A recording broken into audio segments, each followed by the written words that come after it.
Sizirhatsha ukusuka emzimkhulu wezorhatsha kwa-SABC e-Auckland Park. Nanzi ezithutshileko. Sihlalela ovalweni ngoba njengoba lamazwe esuka lapha asuka lapha njengoba enza umonakalo la ayaqhubeka. Around my 500,000 of stock is finished damage. We cannot do nothing with it. Zishiyekililwa ingukhukhula ezisahlele isifunda saKwaZulu Natal. Njengombana kumenyezelwe bona sinyukile isibalo sababhubhileko. The world is now prone to disasters, both in the developed economy world as well as in the developing economy part of the world. Umengameli Cyril Ramaphosa utshele umhlangano we-G20 bona iSouth Africa yokusebenzisa ubukhulu bayo ku-G20 ukubekelela phambili ukutshejwa kwehlekelele ephazamisa impilo yabantu. It is led as co-conveners by Comrade Amos Masondo on my immediate right, and the provincial convener Comrade Panyaza Lusufi. Nobhala Zombelele we-ANC ufikile Mbalula usimemezele namhlanje isiqhema esihlelwe ngobutsha eGauteng ngemva kokumenyezelwa kwese-KZN izolo.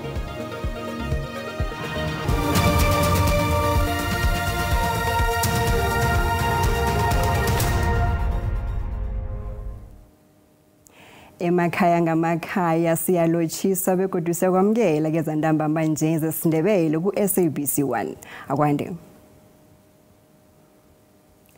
Ubujamo bomasikizi endaweni eziningi esifundeni saKwaZulu Natal ngezulu ebelina ngamandla labangela ingukhukhula ezibulela abantu abasithandathu. Lokho kwenza isibalo sabantu ababulewe ezingukhukhula sibe li-15 ngeveke yinye. Balithoba abantu ababulewe ezingukhukhula ngeveke epheleleko. Kanti namhlanje yemini besizolirhabako bafumene indumbu zabantu abasithandathu abakhambe namanzi. Matlo nenyembezi emphakathini lo basithandatha abantu bendaweni yemhlahlana abahoholwe mamanzi aphume ngaphakathi komlambo obuzele uphuphuma njengombana izulu belisolo lithele njalo.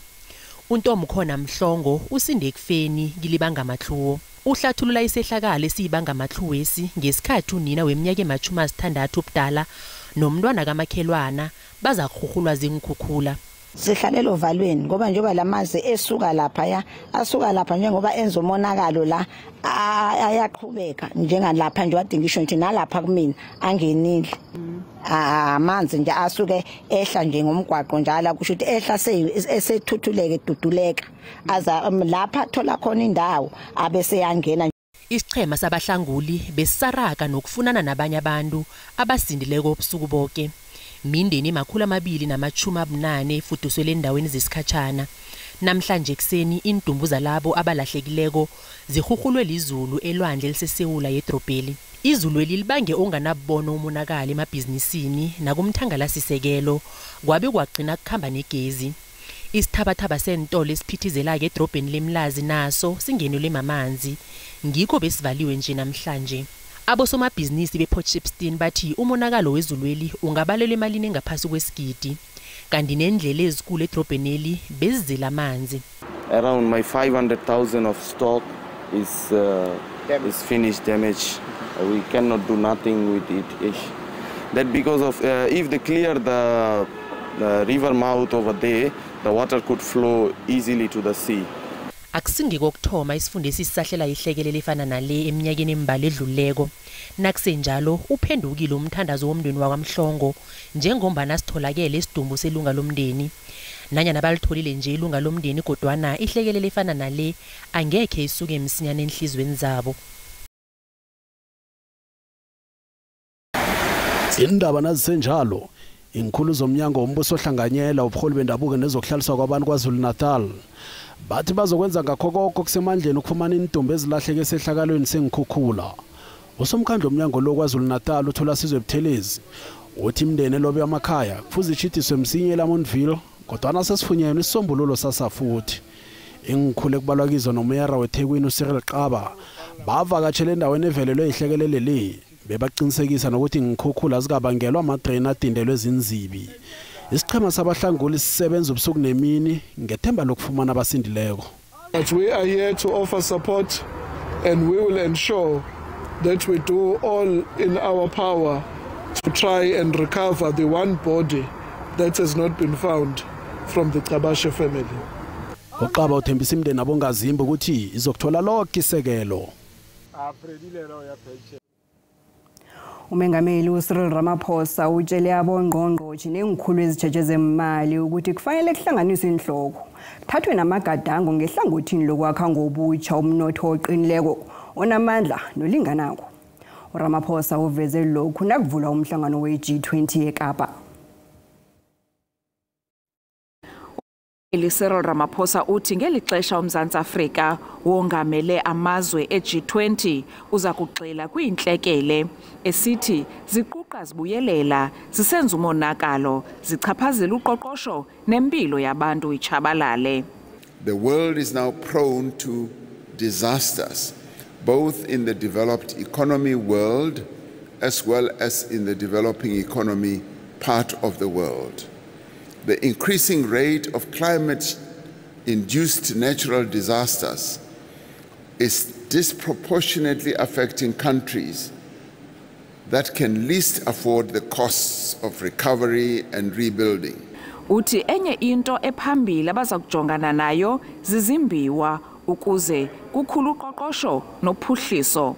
The countries and local economies or communities which are endowed with these resources must be the ones that we count amongst those who should benefit. Hitherto, many people have just seen the benefit flowing out of their own impoverished countries, going to more developed economy countries. We therefore need to balance. Umongameli uthi kweli xesha lokungabikho kuqiniseka nokukhula kokugxeleshelana ngezikhondo zamehlo kubalulekile ukuba amalungu e-G20 asebenzisane. At this time of heightened geopolitical contestation, a rules-based order is particularly important as a mechanism, as a way for managing disputes and resolving conflicts. Netyala lamazwe asahlumayo liza kuqwalaselwa. uRamaphosa uthi kule minyaka idlulileyo amazwe asahlumayo afumanise ityala lawo neendleko zokulihlawula zenyuke kakhulu. Dinglulama Matya wendaba ze-SABC eKapa. Nasibuya Ntolo. Njengoba sesazi ukuthi amahlelo aphezulu kangaka akhe silalamele lapha usomlomo wengwenyama yamandebele ubaba umntwana enkosi uMavula Mabhena asizwe ngayo ukuthi ke amahlelo ajame njani ngayisigodlo sesikulindele ukwamkela isitshabanane. Siyokulalamela omunye wabahashi bethu bendaba uThulani Bongwe komjekejeke lapho yokuqala khona indima ngamalungiselelo omnyanya wangempela veke komjekejeke.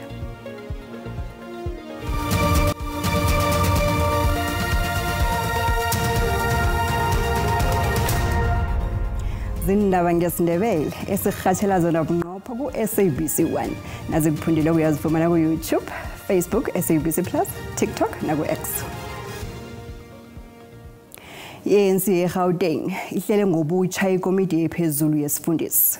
Ithi igadangweli liyingcenye yokuvuselela ihlangano le. Nobhala-zombelele we-ANC ufikile Mbalula usimemezele namhlanje isichema esihlelwe ngobutsha eGauteng. Kanti izolo kumenyezelwe saKwaZulu Natal naso esihlelwe ngobutsha. Unobhala-zombelele we-ANC ufikile Mbalula uthi ukuhlelwa ngobutsha kobuholi besifunda saGauteng akusingombana abantu bamakhetho kodwa abalandela umthetho-sisekelo wehlangano le. The decision to reconfigure Gauteng's leadership was not taken as a punitive measure against the PEC for losing elections. Rather, it is a response to the need to ensure the ANC's organizational effectiveness in the country's most populous and economically significant province. Ihlangano le ibuyisa umeyara walokho weJohannesburg uAmos Masondo bona zokudosa phambili ihlangano le eGauteng noPanyaza Lesofi. It is led as co-conveners by Comrade Amos Masondo on my immediate right, and the provincial convener, Comrade Panyaza Lusufi, and the deputy provincial convener, Comrade Ntombi Mekwe. Umbalula wethula amaqalo ntanzi wesiqhemisi. Ethical leadership and discipline will be prioritized to address corruption, construction and human settlement extortions, crime, deepening economic transformation that benefits our people, and gender-based violence. Preparations for the 2026 local government elections will be a key focus, with the objective of reclaiming the lost ground and ensuring the ANC remains at the center of governance in the province. Nakabuzwa ngeminyaka yamanye amalungu esekakhulile abuyisiweko umbalula uphendule ngalindlela. We are the only party that have got veterans. The African National Congress, given its history, 113 years. Nagogo yenu khona ugogo. Angisho? Yeah, I'll exclude ugogo emcimbini. Because that's where you get experience. Upanyaza Lusufi bekadosa phambili isifundo sayedwa wamukela isiqheme esijisi wathi ANC iyazi bonyana isiqheme sizoqinisekisa ukuthi amaqalo ntanzi ANC eGauteng ayafezeka. Ingogwana ye-HIV nezehlakalo zokukhahlumeza ngokobulili eSouth Africa akukhonakali bona zihlukaniswe ngobumbi bazo.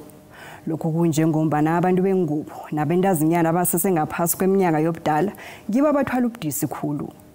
Umengameli welizweli wahloma ngokusemthethweni ijima ehloswe ngalo ukulwisana nomraro wokukhahlumeza ngokobulili kunye nengogwana ye-HIV ngo-2021 ngomnqopho wokuletha amajuguluko. Uza kukhumbula istatimende esiqinileko sabantu bengubo abadinwe zizehlakalo zokukhahlunyezwa ngokobulili. Izazi zidosa phambili ijima lokulwisana nezenzo zokukhahlunyezwa ngokobulili kwabantu bengubo nabentwana bayaraga nemizamo yokulinga ukuqeda izenzo ezifana nalezi nekubalwa hlangana ukuqalana nomraro wengogwana ye-HIV and AIDS. These epidemics are not separate struggles, but they are deeply intertwined, fueled by the same structural inequities, cultural norms, and systemic failures. While South Africa has made strides in dealing with both GBV and HIV, it is evident that our efforts cannot remain in silos. Ezinye inhlangano zinikele imininingwane erarako ngendlela kuthelelwana ngayo ngengogwana ye-HIV kunye nezehlakalo zokukhahlumeza ngokobulili. Women who have experienced GBV are 1.5 times more likely to acquire HIV. And this association is something that we've known for a while, that there is an association between IPV and HIV infections. Lezi kungaba ngezinye zensombululo. We need to work towards early identification of trauma in HIV. We also need to integrate our research. We need to combine HIV and GBV. We need to look at gender equality and education and also legal protections. Umengameli welizweli wahloma ngokusemthethweni ijima ekuhloswe ngalo ukulwisana nomraro wokukhahlumeza ngokobulili kunye nengogwana ye-HIV and AIDS ngo-2021. Abafundi benkolo zamabanga aphezulu ezihlukahlukene kwendaweni eziseBushbuck Region eMpumalanga bakhonjelwe bona bathathe imfundo zokulima nabaqeda ugrade 12. Batshelwe lokhu embizweni ye-AgriSeta eMapulaneng TVET College eAkhonok. Imbizo le ihlanganyelwe nomnyango wezokulima nokuthuthukiswa kwendawo zemakhaya.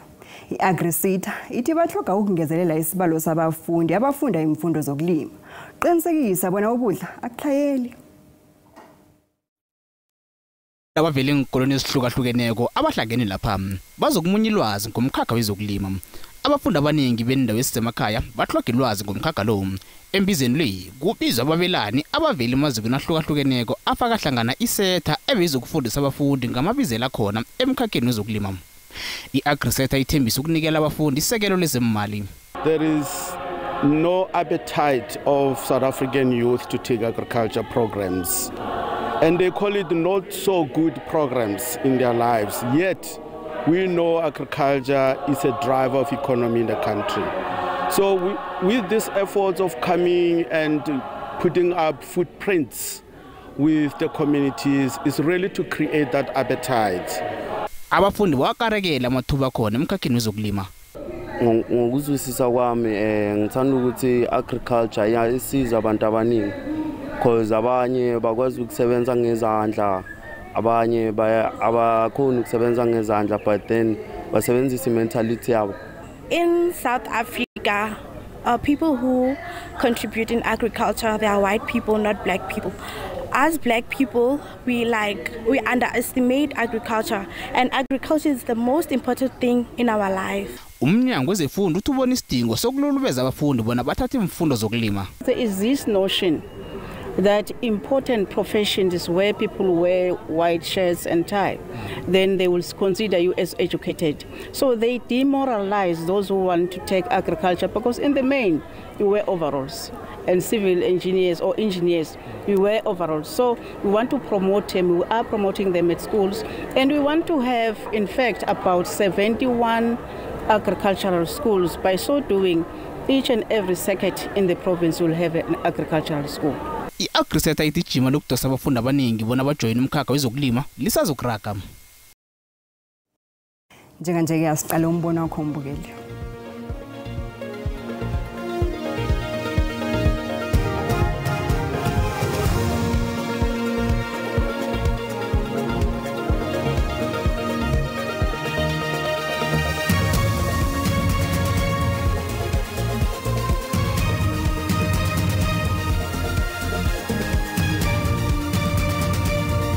Imfundo ezizwe njengabo dokotela akusakambereko ababaqashi nalabo abahlela emakhaya bangazama bathi izindawo batshale noma kusemva kwendlu nje batshale ukudla nakufikile msayitolo ekuyabiza ukuthi into kakhulu ukuthi abantwana befundiswe abadala bayayazi ifuyo nabantu abasha nabangangena nje ifuyo nje khulukhulu nje vele balime ukudla ngeke ukuhlayele njenganami nje ukutshala into engiyenzayo into engeke ngathi ukuyifundela ukutshala ngiyabuka njengemovu ukuthi ngitshalile ummbila. Abantwana bafundiswe ulima kangobe sesesikolweni ukuze xa begqiba ufunda baziqashe ngokwabo baqashe nabanye abadinga imisebenzi. Uma kungenjalo ukudla kuyogcina sekupodwa ngaphandle sekuthenga amazwe angaphandle. Umuntu omuhle lo ngiyawuthokozela mina ngiyawujabulela. Umbono ngeyombukeli SABC ezokuthwesa umlando ukuziphendulela ngombono wombukeli. Zonke inyawo ziqalisa eValmansdal ePitori ngomjekejeke ngomgqibelo. Lapha egidingwa khona umnyanya wokukhumbula ingonyama yamaNdebele uSlamba. Umfundi wendaba zaSindebele uThulani Bongwe ukomjekejeke. Bongwe.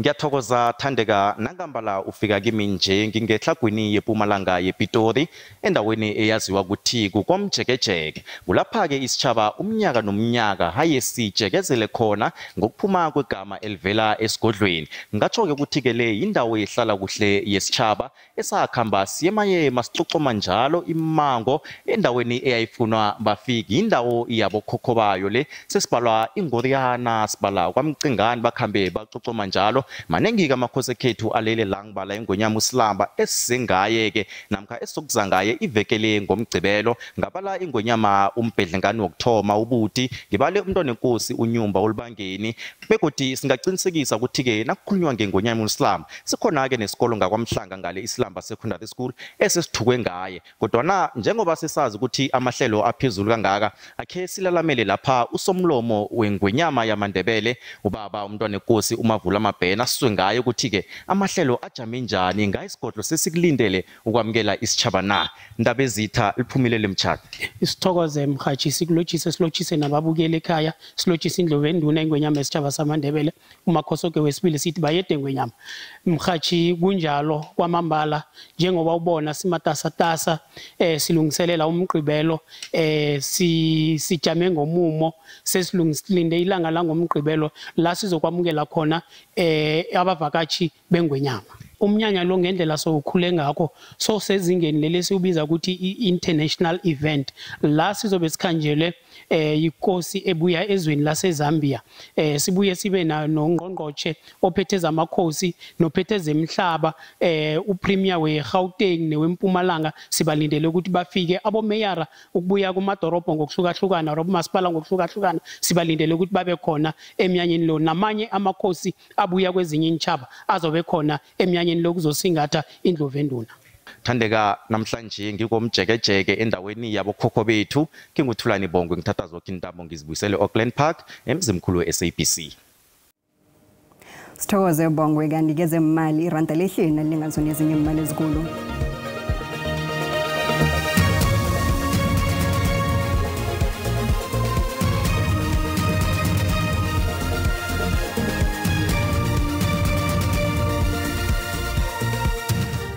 Kanti kezemidlalo iMamelodi Sundowns ihlangana nesikhukhune United eOld Peter Mokaba Stadium emidlalweni weBedway Premiership ebusuku namhlanje. Esikhathini esingaphasi kwama-hour amabili ukusuka nje uyathoma umdlalo phakathi kwesiqhema esesiqongolweni seleague kwenesebujameni besithathu. Kazi ingqhemezi ziphathwe yi-Orlando Pirates. Kanti njenganje asihlole ngekwekwezini akwande sihlahla. Kazi izulu nandi liqeda abantu kwaZulu Natal niphethe ziphi ngapho? Siyathokoza namabona silochisa umbukelo khona usekhaya yakho ngolosithathu ke namhlanje kulihlelo elikhethekileko. Na ungakhumbula kusele amalanga amabili nje kwaphela ukuthi kuvale ukuhloliswa kwemphaza shop ezikhona emakhaya kulandela umlayo oyenziwa ngomengameli uCyril Ramaphosa ngomnyaka opheleleko. Bakhona ke abavela kumasipala weDr JS Moroka ihlangano ejamele abosomabhizinisi sizokuzwa ukuthi kukhamba njani ngokuhloliswa kwamasiphaza shop wabo njengombana ulosihlanu esichinga kuye kuvalwa. Ngiyo ke indaba esiyiphetheko namhlanje.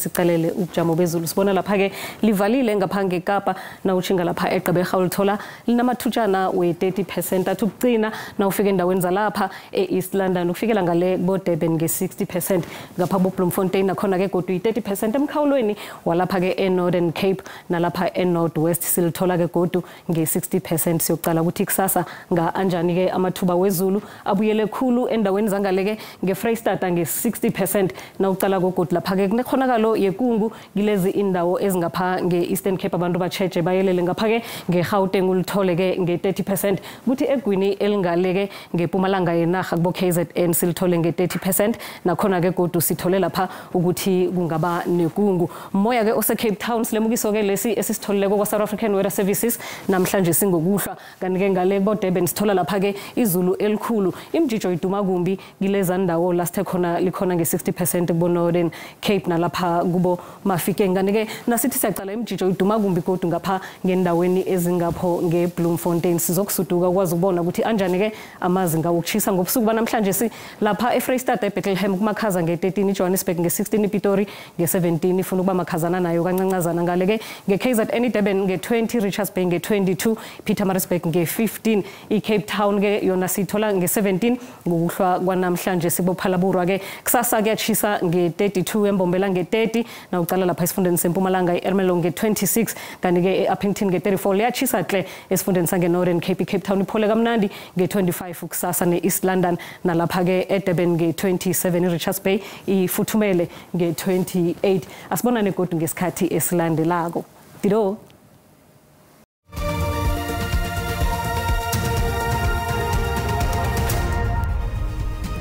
indaba ezikhona kusasa ngelesihlanu ngeSiswati uMosa